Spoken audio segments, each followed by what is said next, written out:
let's turn to number 371.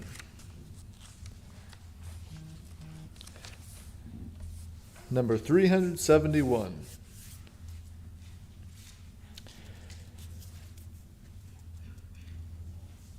This is the song, "And Can It Be That I Should Gain?" And it's talking about what we gain from the death of Jesus Christ, and as getting near Easter and the time of celebration of Christ's suffering and death and then resurrection, what that provides, what that gives to us, gives us availability to, is more than I can imagine, and let's never take it for granted. And can it be that I should gain? Number 371.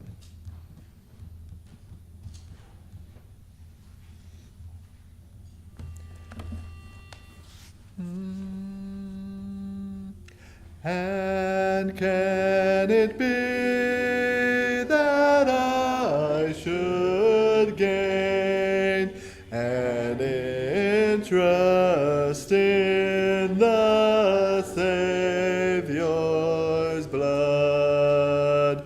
Died he for me who caused his pain, for me who him to death pursued.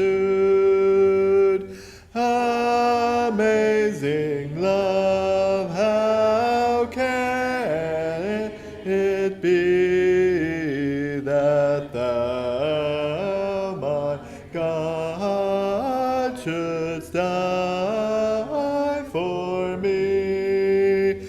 Amazing love, how can it be that thou, my God, shouldst die for me? He left his Father's throne above, so free, so infinite his grace, emptied himself of all but love, and bled for Adam's helpless race. 'Tis mercy all immense and free, for oh my God, it found out me. Amazing love, how can it be that thou, my God, shouldst die for me? Long my imprisoned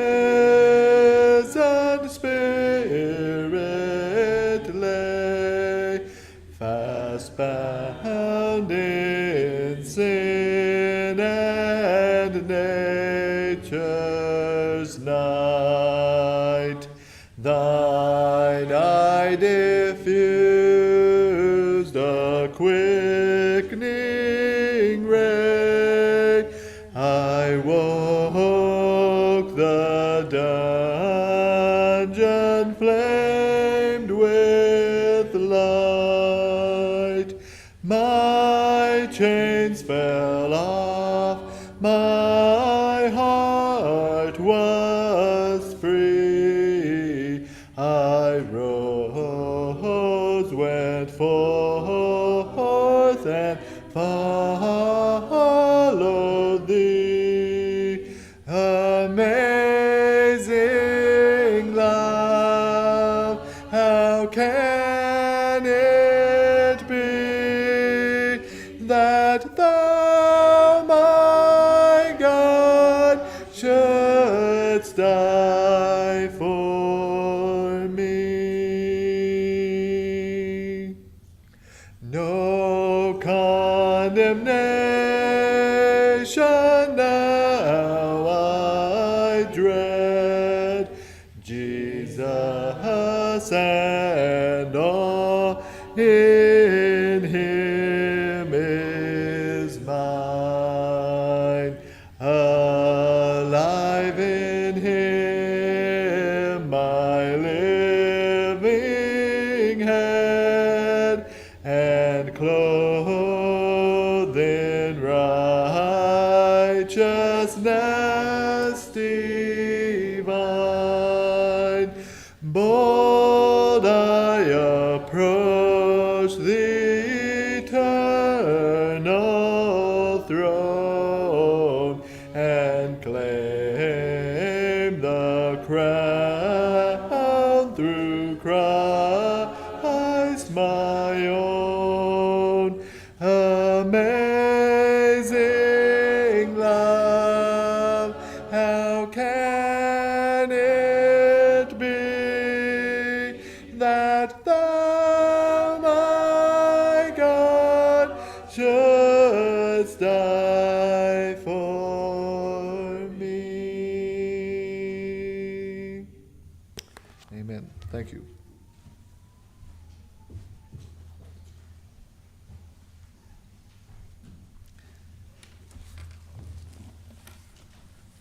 Oh, we serve an amazing God. I'd like to read a few verses from Isaiah chapter 6.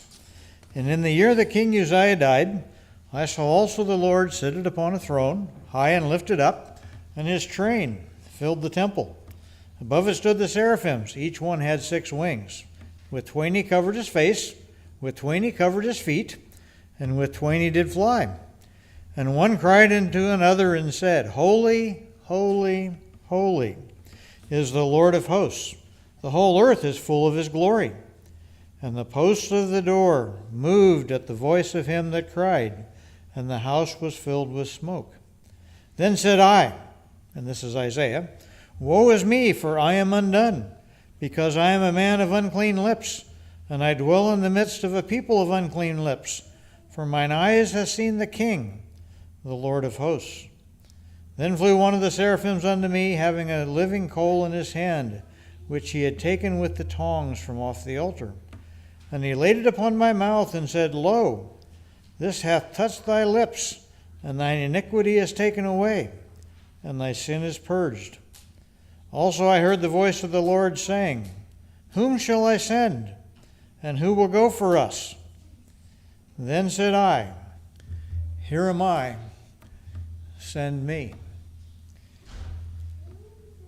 Isaiah had an amazing experience there. And at the end of his experience, where he saw God and experienced God in a whole new way, and when the question was asked, who will go? Isaiah responded, Here am I, send me. And I was just thinking, actually, while I was up here, while we were singing, I thought, Amy has probably spent more years of her life on the mission field. Most of the years that I spent on the mission field, she was with me. She wasn't an adult then and serving as a missionary, but she was on the mission field. And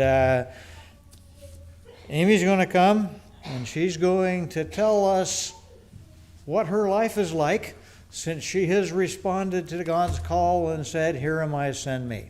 Amy, you come and share.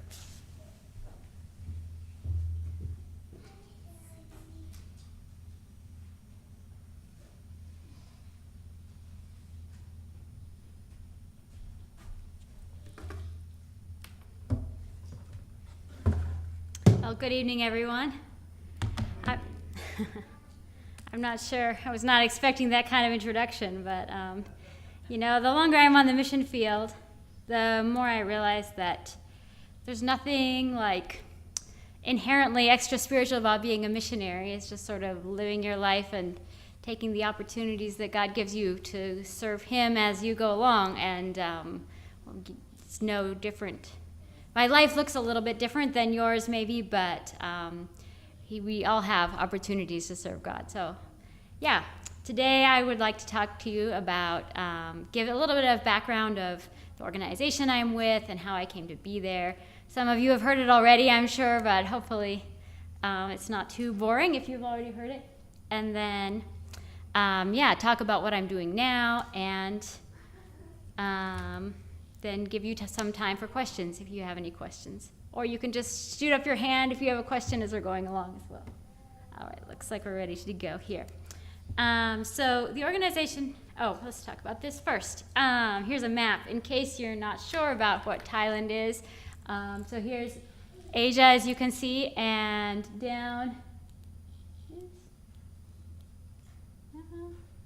I guess my laser pointer isn't really working, but down in the red there is Thailand, and here's a bigger map of it. And up close to the top there is Chiang Mai. That's the city we'll be talking about some, and the place I live is actually a little bit to the west and south of there. There we go. So I'm with IGO, and IGO's main purpose, the why it started, I think about 15 years ago, is to be a Bible school with a missions focus. It's run in that city of Chiang Mai, and it gets students, young people from mostly U.S. and Canada who are interested in missions, and they come and study for usually like a 4-month term. They'll study for 3 weeks and then go out on a missions trip for a week, and repeat that process about 3 times. So in 2013, my dad was asked to be a teacher at IGO, and I went along because he was paying my way, so why not? And while I was there was a English teaching mission that asked me to come and join them.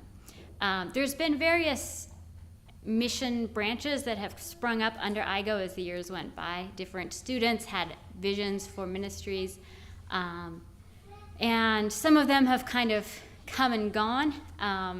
Currently, there's 3 main ones. So one is called Macedonian Teaching Ministries. It's basically they go into different countries and do seminars, a lot of Bible teaching and some like family life kind of teaching, that kind of thing. They're based kind of in Thailand, but they go to a lot to India and Nepal and some places like that. Another one is Equip, which is also run in Nepal, and they support local pastors to take in and care for orphans. And then the third one, the one that I'm with, is called Invest. Invest stands for IGO's Network of Volunteer Educators Serving Thailand, which is a very long acronym. But Invest started actually while I was with IGO before, in about 2016 maybe. There was at that point there were 2 ministries that they decided to combine, which was English teaching, which we call EFL, and then Wisdom Tree Home, which is it's a like nursery where they get volunteers in. They teach in Thai and in English, and it's a very Christian environment for kind of like a daycare. They have up through kindergarten 3 there. So we decided to combine them under English teaching. And since then, there's been a lot of different ministries that have sort of come up under this umbrella. So, kind of the main ones, the WE Center over here does a lot of stuff like skills training and English teaching. Threads of Gold here on the bottom is a ministry that is teaching sewing and they make like bags, purses, and stuff, and to try to give women a different option when they're very poor and at risk for going into the red light district, things like that.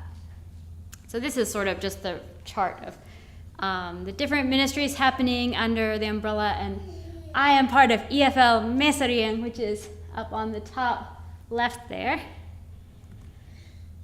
So here's our whole team. Actually, not even all of us. There's a lot of people now. When we first started, it was like one family and 6 singles, and now it's all of this, and there's most of a family that's not there.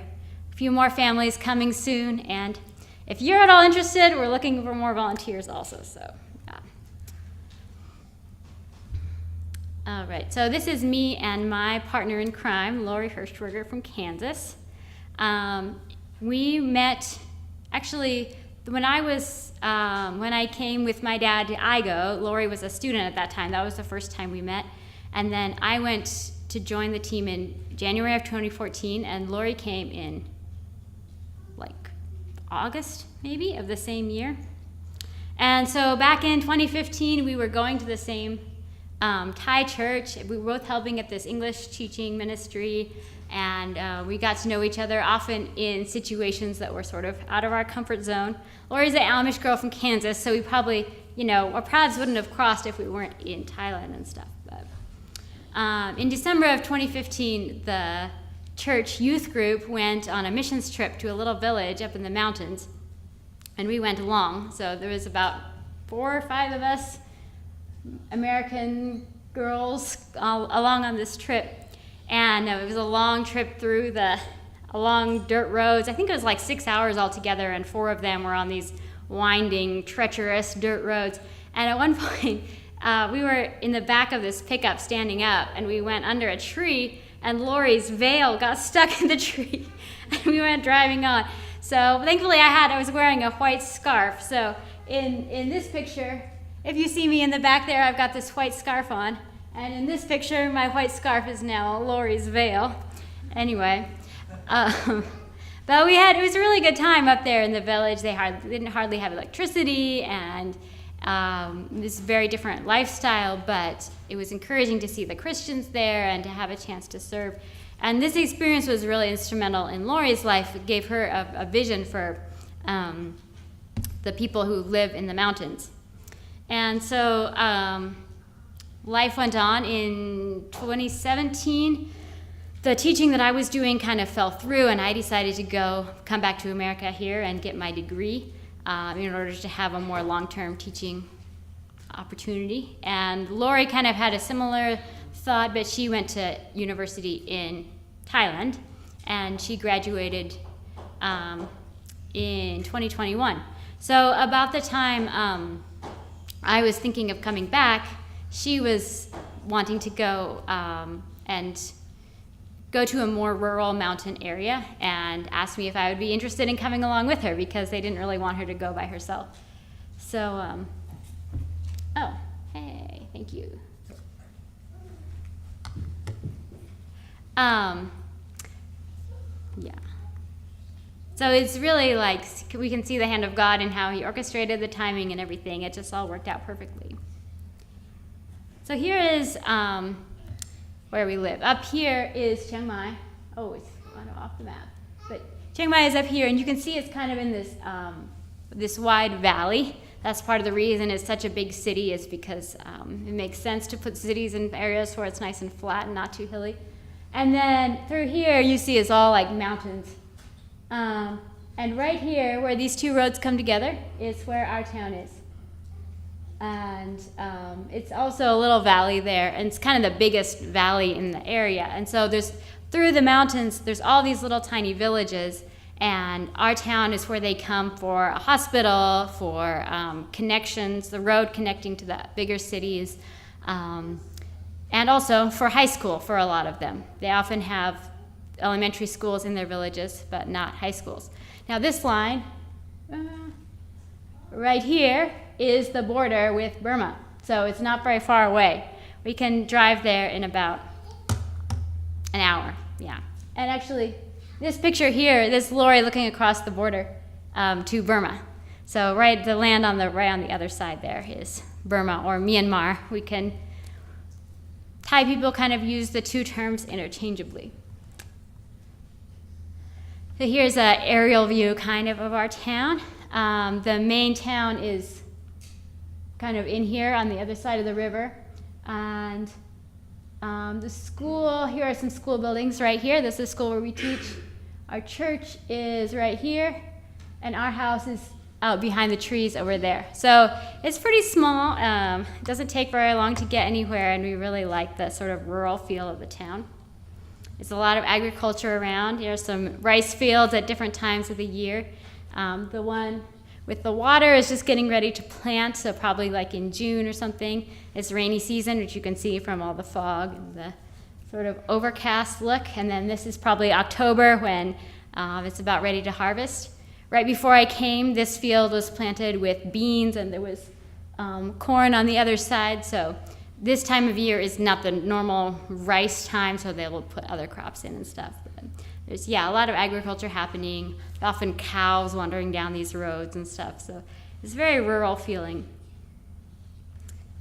Here's our town all dressed up for a festival. The biggest festival of the year is called Akwa, and it's celebrating the end of Buddhist Lent, which I didn't even used to know there was such a thing as Buddhist Lent, but there is. And so it's a very big deal. Buddhism is definitely the number one religion in Thailand. The majority of people are Buddhist. In our town, there's more Christians than in some places. I would say maybe at the school anyway, probably 10% of the students are Christians, but that's all. There's also a small Muslim percentage, and then, a lot of Buddhists. There's also a lot of Karen people. These girls are students at school, and there's one special day where we're celebrating cultures, and they could wear their traditional tribal outfits to school. So that was fun. We got to see that. These girls are, all wearing Karen dresses. So the Karen are an ethnic group that's native to both Burma and Thailand. So on the border, there's a river, but it's kind of the same sort of mountainous terrain on both sides. Other Karen people and brought the gospel into Thailand that way. So there was a Karen pastor who told me that Karen people have a special love for Americans because Adoniram Judson was an American who brought the gospel to them for the first time. But there's been ongoing conflict in Burma for a long time, over 50 years, I think. The Karen people would like to have their own, govern themselves, basically, have their own country, and the Burmese government is not allowing that to happen.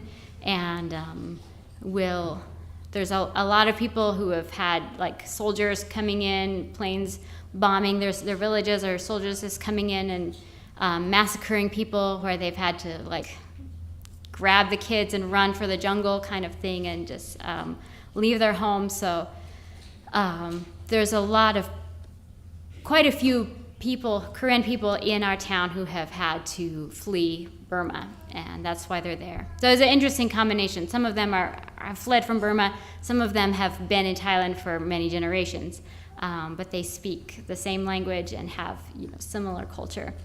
And there's a lot of that kind of trauma makes it hard to have healthy, relationships and stuff. And so there's a lot of issues within the Karen people, like some domestic abuse and things like that. Issues that come from this unresolved emotional trauma and stuff of having to flee war and that kind of thing. Here's our house. I didn't have a picture of the front of our house for some reason, so I just stole this off of Google Maps, and it's this was back actually before I came in May 2021, but it still looks pretty much the same. We just have different vehicles parked out front, and I don't know why that chair's out there. Anyway, it's a nice little house. It's got 2 bedrooms, and we live there comfortably. This is the view out the front. So we've got rice fields out there, and it's a beautiful view. And out behind, you can see there's lots of trees, kind of a hill up behind. That's all owned by our landlord, and he lets us sort of have free reign. So we've got like a lime tree, actually several of them, and a mango tree, and we can just, go out and pick what we want. So that's a real, very nice thing. It actually is kind of sad because like there's this big old coconut tree with a whole bunch of coconuts up there, but me and Lori aren't climbing up there to pick the coconuts. Someone told us one time that their friend could come and climb up there, but he never came. So we have a few critters in the house, like this scorpion, but so far I haven't been bit. We managed to kill them before they bite us. And someone was asking me how I get around. This is how I get around. This is the only picture I had of my motorcycle, so I got the stock image up there so you can see how cute it is. But this picture, there was a little frog one day that took a ride on my motorcycle before I realized it was there. So I teach at this school. It's a middle and high school. They have grades 7 through 12 and about 1,900 students altogether. So quite a lot of students. It's a pretty famous high school. It's one of the biggest ones in the province and even in places like Chiang Mai, whereas it's a different province, but a lot of people have heard of this high school because it's fairly well known. So yeah, a lot of students, and it makes it hard to get to know them, even to learn their names or recognize their faces. But it's a blessing to interact with the lives of each one, and I'm trying to get to know them as much as I can. A lot of the teaching that we do is going in and all the students have to study English. It's part of their basic curriculum, and so there's a lot of, probably 15 Thai teachers who teach English, and often they'll have a class that meets like 3 times per week or something. And so what Lori and I and the other foreign teacher do is we'll come in and take one of those periods per week. So because they want all the students to have a chance to study with a foreign teacher, because that's like the magic trick to get them to speak English, right? So that means that a lot of students I'll see once per week for 50 minutes, or actually it ends up probably being more like 40, and it's 30 to 40 students per class. So it makes it really hard to get to know them, to teach very much. But the good thing is that I do get to meet a lot of students, and a lot of students at least know who I am. There are a lot of sort of culture clashes or frustrating things that come along with teaching. This was one day in maybe June of last year. It was rainy season and there were a lot of mosquitoes, and there was kind of an epidemic of dengue fever in the town. And so one morning at like 10 o'clock in the morning, I had just started teaching a class, and this voice comes over the loudspeaker in the whole school telling all the students and teachers to get out of the buildings because they're going to spray for mosquitoes. So everyone had to get out of the buildings and went outside and sat there while they came through and blew these billows of toxic vapor through the school. And we ended up wasting more than a whole period of class time just sitting outside doing nothing. And this was very frustrating to me because I was like, why couldn't it happen at 4 o'clock in the afternoon when the students have gone home, They wouldn't have had to do all this disruption, but that's just how it is, This is the kind of thing that happens a lot that we have no control over, and it's definitely a lesson in flexibility and learning to roll with things. Another big part of the Thai culture that can be a little bit hard to understand is that the outward honor is very important. So this picture here is all the teachers, and it was the birthday of the king, and so we had to have this special ceremony where we all stood there, and then I forget all what happened. There was a song, and then we all bowed or something, and of course the king was not there, but we had to do it, also sacrificing an hour of teaching time, because this is what we do, we honor the king. The second picture is a day every year they have. It roughly translates to Honor the Teacher's Day, and the students all make these kind of floral creations out of banana leaves and flowers, and come and present them to the teachers. They have to walk forward on their knees, and it's very painful for them actually, and then they walk up and present the flowers to the teacher and bow to them. And it looks really nice, right? These students, they must love and honor and respect their teachers so much. But these same students, a week later will be on their phones playing a football game during the class and not listening. So it's just sort of feels like an outward thing that doesn't necessarily always translate to actual honor and respect, you know. One special thing this year that was different from last year is that there's a special program that started at school. They call it Gifted English, and they're basically one class of students per grade will be studying English more, like have a kind of like a major, a focus of English. They pay more money and then they study more with the foreign teachers. So that means that instead of just teaching 1 hour for a class the Thai teacher is teaching, I have my own classes that I'm responsible for myself. So I taught their incoming, like this year we started with just 7th grade and 10th grade, and then next year those will move up and we'll have a new 7th and 10th until 2 years from now we'll have the special English class in all the grades. So that's the nice thing about it is these students, I know their names, I know more about their family history, about what's happening in their lives because I see them more often, and that's been really special. A couple of the girls, the girl on the left of me there in the picture, her name is Jinopat. She started coming to church also, so that's special. She comes pretty regularly now, and she commented the first time she came, it just feels so warm and welcoming there, so that was really special. We do special activities with them, like teaching them how to bake. It was a wild and crazy day, but we baked cookies and cupcakes with both classes one day. Sometimes we have opportunities to do things with students outside of school as well, so there's a couple pictures of like going hiking with students. Yeah, both times going hiking. We spend a lot of time in the teacher's office with other teachers, so that's also a chance to bless people, to witness. There's about 7 other teachers in our department who are Christians, but the rest are not.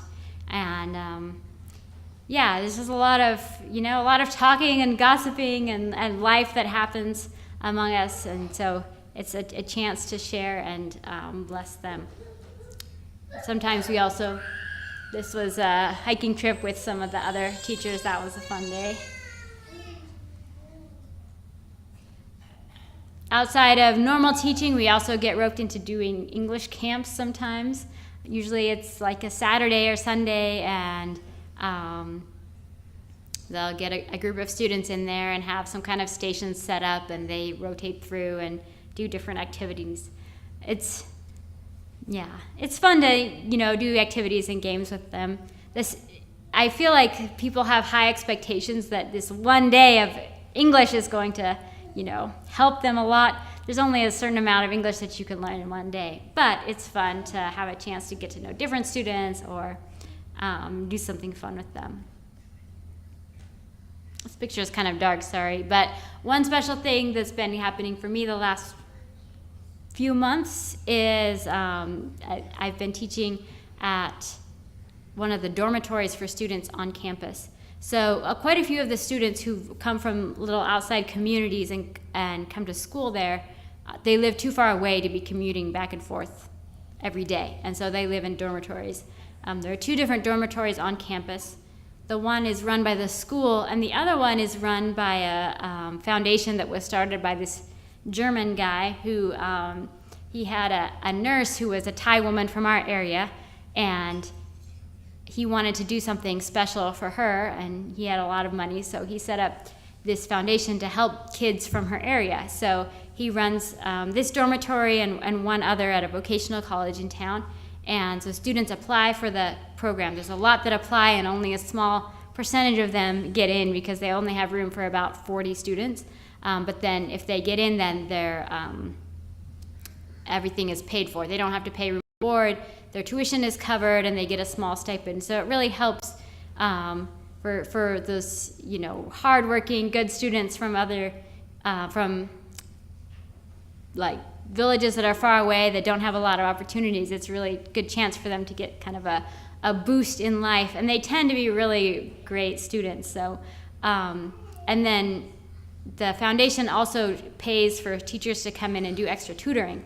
So they asked me to come once a week and do some English tutoring with them. So there's the kids there. They were out planting some stuff in the garden after I had finished teaching them one evening. But yeah, that's a really fun opportunity to interact with them.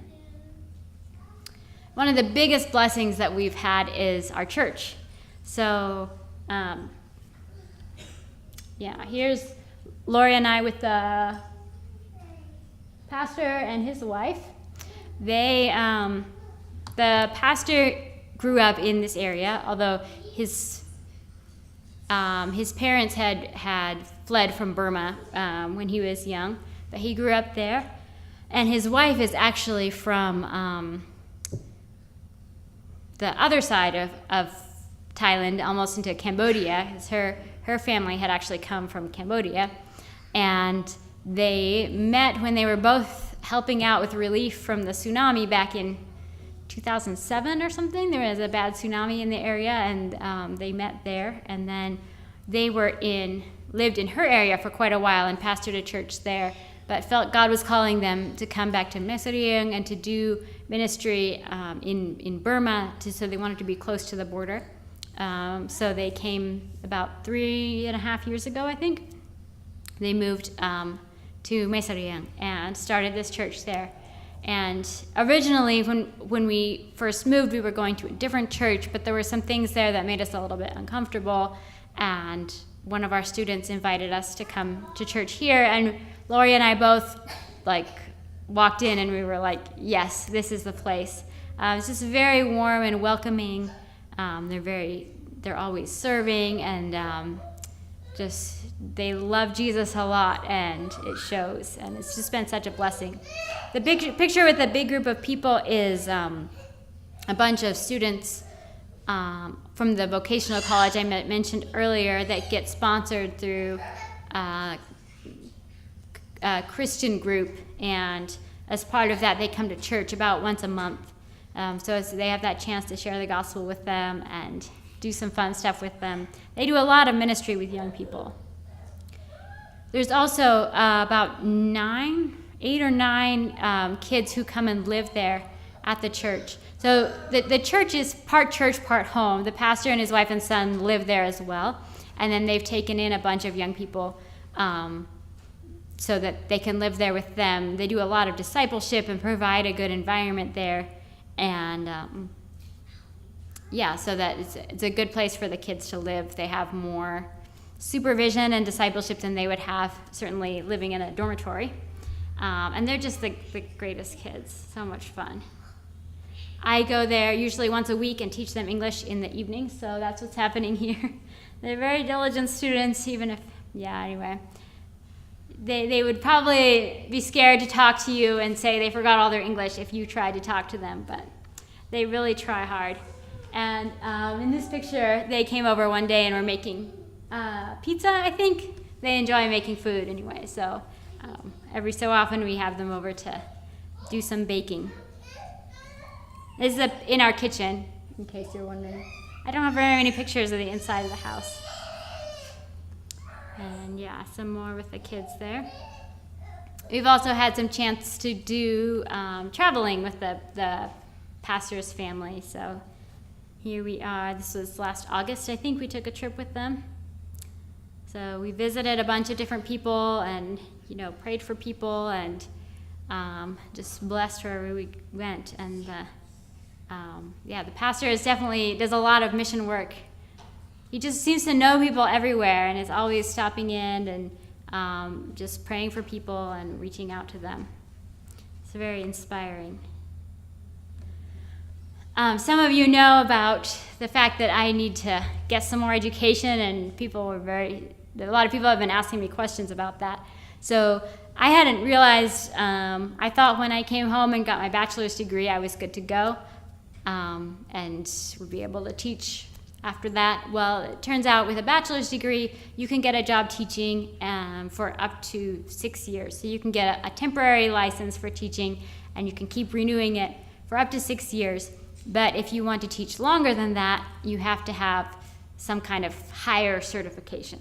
So Lori, my roommate, she recently, in January, started a program that takes you from a bachelor's degree to a teaching license in the U.S.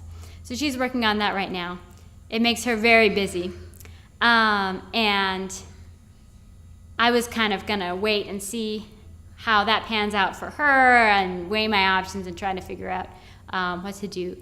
A teaching license from the U.S. will work. Also, any degree that is of education, like Bachelor of Education, Master of Education, will also work. If it's a Bachelor of Science in Education, that's sort of borderline. You have to just try it and see if it will work. So that makes it kind of complicated. And so yeah, I was weighing these things, and then just like 2 or 3 weeks ago, there was this big announcement that they're the Teacher Council of Thailand is going to produce their own course to certify teachers. And there's very little information about it other than it's at least partially online, and it's 420 hours total, and the cost is like a tenth of what it would be to get a master's or something like that online or do a program like Lori is doing. So I'm probably going to end up doing that as well, but it's kind of up in the air right now. I feel like I have so little information, but hopefully that will all work out. My visa situation is also a little bit shaky. Like when I get back, I kind of have to wait until school starts on May 8th to get started with my visa, and then I have a couple things I have to get done. I have to apply for the license, and then once that comes, I have to apply for a work permit, and then once that comes, I have to get my visa, and that all has to happen in like 3 weeks. So if you can pray for me that would all go through okay, I would appreciate it. Many of you know about this. I'm doing a Thai dinner on Friday, and I know I'm going to see a bunch of you there, so I'm excited about that. If you're interested in trying some Thai food, I think I could have a few more spaces, so come talk to me, and yeah, we'll make that happen. And it's kind of a fundraiser, so I was asking you to make a donation if you come. So Dad had asked if I wanted to do an offering tonight, but it felt like I don't want to ask you for money twice, so. But if there's anyone here that would like to contribute to what's going on in Thailand, there is a little bucket back on the back window there that you could put in donations. There's also a clipboard with where you can write your email. If you're interested in getting my emails and you haven't been getting them, you can sign up there.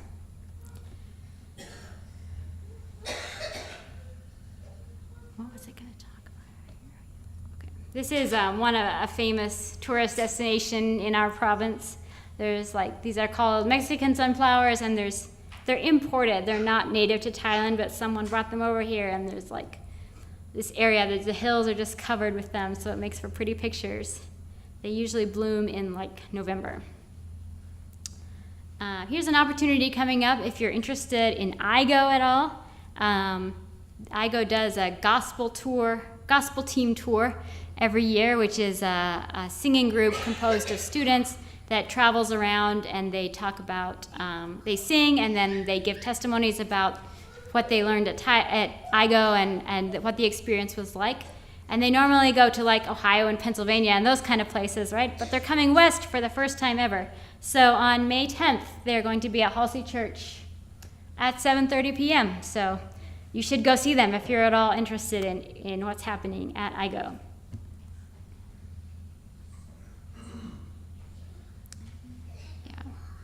All right, so thank you so much for being interested in what's going on, and this church has supported me for a long time when I was in Thailand before, and I appreciate all the people who, ask about what's going on and are concerned, and I know you pray for me too, and I appreciate that a lot. You can continue to pray for just God's provision and, things like creativity and ability to teach well. And there's so many opportunities. People often ask me to if I can teach them, or can I teach their kids, things like that. And sometimes it's hard to know who to pursue, who to befriend, and what opportunities to say yes to and when to say no. So just pray for God's leading, that He would lead me to the right people. Also pray that God would open the hearts of people to hear His word and to respond to it. All right. Are there any questions? Yes, Debbie. What do they call you? What's your name as a teacher? They call me, so sometimes just teacher or Ko Amy. Ku is the Thai word for teacher. So they'll say Ko Amy or Teacher Amy. Yeah. And then also in that picture of you and maybe 3 or 4 other people, it looked like you were signing something. Oh, yes. It's Mini Heart. Do you guys do this? Everyone does this in Thailand. It started in Korea, though. That this is just a motion you make in pictures. So you put your fingers like this. It makes a little heart shape. Yes. You also might have a goat like, which is like make a like, Facebook like, thumbs up, Or the newest one, I don't know where this comes from, but it's like this, and they say Y2K. For some reason, that's the popular thing to do in pictures. Any other questions? I was wondering, did they, like when you're in school, are you restricted in how much you can say, share the gospel there? You have to be careful. Are they against you sharing? The gospel? Yeah, that's a great question. Am I restricted? No, not really. I might get talked to, I think, if I did it too much. For me, it's my job is to teach English, right? So I don't want to just go in and do a Bible study every week when I'm supposed to be teaching English. But as far as if it's, I'm talking to a student outside of class, I can share whatever I want to. There's no restriction at all. And there certainly are chances, especially with holidays. So for Christmas, I did a lesson about the story of Christmas. We learned some vocabulary and we told the story of Jesus. So there is definitely things like that it is totally fine to share. Yeah, but it's not like I'm preaching every class either, But I try to when I can incorporate, the gospel with the English, I try to take that opportunity. Maybe I missed it, but do you teach within a certain age range, or is it the whole, like high school only, or middle school, or how is that? So it switches up pretty much every term, and there's 2 terms per year, and whoever makes the schedule just kind of assigns. So between the 3 foreign teachers we teach, we cover all the students. Often they'll kind of give us the same ones from term to term, but not always. So I have taught pretty much every grade level at one point or another. I prefer high school. Middle schoolers are a little bit too crazy for my liking, but they can be fun too. Does that include college age or not? No, it's just through high school. Yeah. What's a couple of the biggest cultural differences or shocks between American cultures? Yeah, differences. It's a little bit hard to say because there's some things that that I'm used to now, like things like not pointing your feet at people. Well, that's sort of second nature to me now. But some things like the unspoken rules of we have a little break room attached to our teacher's office, and the teachers, a lot of them bring food and eat their own food there. I usually go out and buy food at the cafeteria for lunch. But usually if they're sitting down and I come along, they'll be like, oh, here, come eat. And I just never know if they actually mean it or not. You know what I mean? Like, because it's culturally, you're supposed to invite people to eat if you're eating. But that's one thing I feel like I'm just always lost. Like, you know, am I supposed to eat or not? Or do they just have their own food? Like, do they have enough food to feed me? And it's just hard to know. So that is one thing that's definitely a cultural thing. I feel like there's more too, but that's the first one that comes to mind. Maybe because I like food so much. Yeah, thing of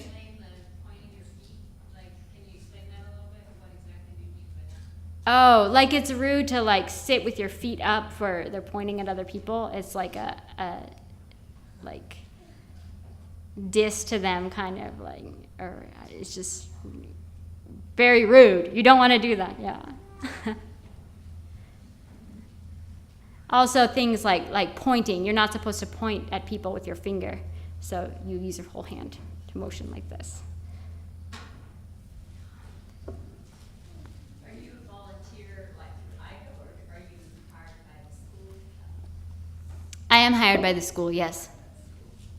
Yeah, so they pay me enough to live on there in Thailand. It's very nice.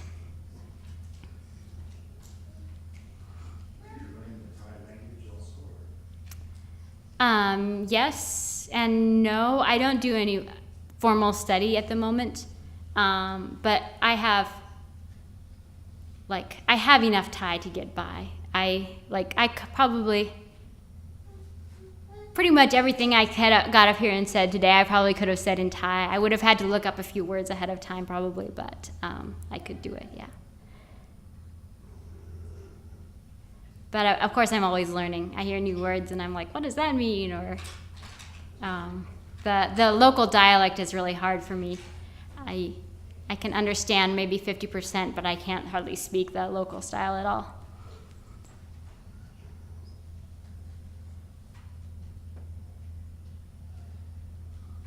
Yes. Talking about the honor thing and like you had talked about talking to your principal about getting a raise or something, or just some of the conflicts with needing to honor or something. Yeah. So there's kind of like the principal, the school head, is a very like respected or honored position, and so anything that happens has to go through him. And he's the kind of person, like, he walks around campus, everyone knows who he is, everyone whines when he goes by, as a way to honor and respect him. I'm not exactly sure what exactly point the Difficulty of making an appeal for something you need. yeah. So at the beginning, our salaries were quite low. When Lori negotiated to ask for the job, she just sort of threw out this number that we had kind of talked about as like, oh, we could probably live on that amount, not realizing that it was like less than half of what the other foreign teacher was making. And so we had asked for a raise, but we couldn't just talk to our supervisor. We had to go to the principal, the head of the whole school, and talk to him, and then nothing was happening, so we had to go talk to him again. And it's sort of a awkward thing, and I wasn't sure. It's just one of those situations where you're not sure exactly what you're supposed to say or what's okay and what's not. But the interesting thing about him is this whole thing of like honor versus actual honor, is that because everyone shows him outward respect all the time, but the students, everyone at school, from teachers to students to people outside the school, gossip about him all the time, about how he's like taking money off the top of he has all these projects going, and the budget is way more than it should be, and he's driving this brand new car, and they know this money is not going where it's supposed to. And his wife works at the school too, and he made her head of the finance department, and there's all this shady stuff going on, and no one actually respects him at all. But when it's they always show this outward respect to him. He also has to be part of any ceremony or anything special that happens at school. You have to get him in to like open it. So whenever we have an English camp, or we did a Christian camp, he's not a Christian, but that you have to have this opening ceremony where the principal gets up and has this speech placed in front of him that he reads off about why this is happening, and trying to encourage the kids to, be good learners and good citizens, and then he leaves and the camp can go on. So it's all very interesting. The one camp, it was actually really funny because he was late, so they were trying to keep the kids entertained. So they were playing this wild game where like the kids were dancing, and there was all this, loud music, and they had pushed the chairs to the back, and then suddenly they saw him out the window walking toward the meeting room where this was happening. And so the teacher was just like yelled, everyone get back in your chairs, the Paul is coming. And so everyone like ran, all the kids ran and grabbed their chairs, and in like 15 seconds it went from this chaotic song and dance to like all the students sitting primly in their chairs, nicely lined up, and the director walks in and we get the thing started. Anyway, it was really funny.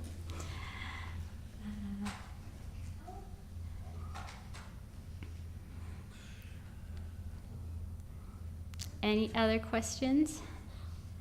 How often do you find scorpions in your house? Scorpions maybe once every 6 months. Yes. There are also poisonous centipedes that show up a little more often, but not all the time. Yeah. Have you ever had any mishaps with your motorbike, or are you pretty confident on that? That would be scary. Yes. This time around, with this motorbike, I don't think I've had any accidents yet. I am not super confident, which is probably why I haven't had accidents, because I tend to be slow and careful, and don't push myself. And if I don't really like steep hills and things like that, I will just park and walk if it gets too steep. So that's how I deal with it. If it's a bad road, I just ride with Lori and I let her drive. She's a much more adventurous driver than I am.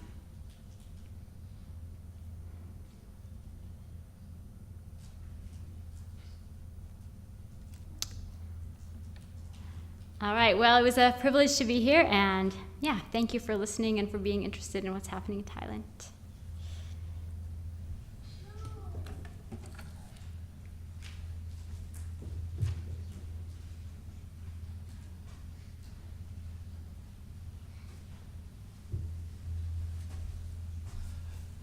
Well, thank you, Amy. You informed us very well. Kevin, do you have one more song? You can just lead it there from your seat, and just that'll be our closing song, and then we'll have a dismissal prayer after that.